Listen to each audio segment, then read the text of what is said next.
Now, I had a few questions that I want to quickly address from other people here. What am I doing on a flight? I am trying to be as productive as possible on a flight if it's during daytime at my destination. That means I am reading, I am journaling, I am writing affirmations, I am meditating. So I always have, even if there's no Wi-Fi, I have downloaded meditations to my phone. I've downloaded, different types of heart brain synchronization frequencies and things like that for me to put those on. I normally do have wired Bose noise canceling headphones just to make it a little bit more isolated and not have that constant rumbling in my ear, and then kind of zone out a little bit. I love being 30,000 feet in the air. I usually try and get a window seat, look out the window, get a fresh perspective of the world. How many times do you get to look down on Earth from 30,000 feet and kind of really think differently? You see so little, the like little ants down there in a sense, and they're big cars and everything. And you get to see the world differently, which I think really gets me at least to be truly creative. Some of my best work comes from being up in the air. And if I'm taking those steps to really optimize myself both before, during, and after, that makes the trip that much better. So set a practice, I think, for what works for you, but do understand that kind of circadian fasting and getting to the destination, the time zone of your destination, and really using the flight to get in that mindset is incredibly important. I think there's a lot of other things you probably would want to look at while you are traveling, whether that is even essential oils, which could be very good for immune boosting during a flight. I know lots of people, use that, although I don't know if that's really considerate to people around you if you have strong essential oils, but only a drop will really make a difference. I do think bringing the right books, journal, those types of pieces on with you. Always bring extra clothing.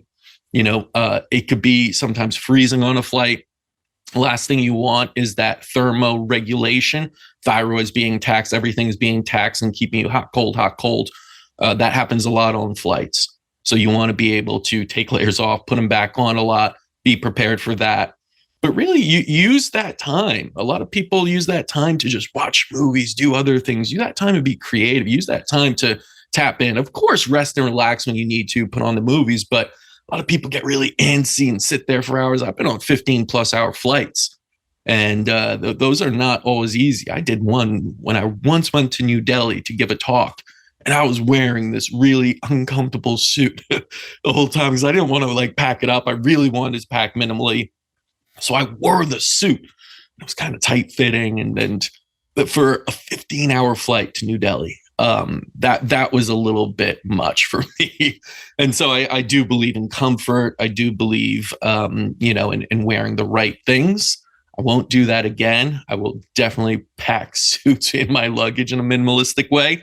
And of course, be prepared for what you're getting in there. If you're going into a place that's going to be very hot, absolutely, again, more fluids when you get there, more minerals, all those types of things, and do the preparation, what you're getting into, so you don't feel that you are not prepared going into anywhere you are.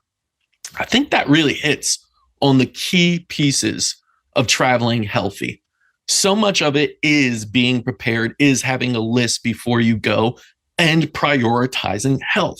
You're going to have a fun time. I'm sure if it's a vacation, you're going to be thinking about so many other things. And maybe you have kids take this and that. But if you just have this checklist, all right, I got this. This is what we're going to do. This is how we're going to beat it and be our healthiest when we land and not need the long recovery times. And for me, I've really gotten that jet lag time down as much as possible. And usually feel quite good before and after flights nowadays if I stick to this plan. So I hope that's really helped you. I do hope as we open up more from a pandemic life of lockdowns into one of, again, going out and exploring this beautiful world, that we do it in the healthiest manner possible. And we don't do it with fear. We don't do it with, just masks and staying away from each other. But we do it because we are healthy, we have strong immune systems, we know what we're doing, and we're taking the actions to be at our best. So until next time, continue writing your own healing stories and safe travels.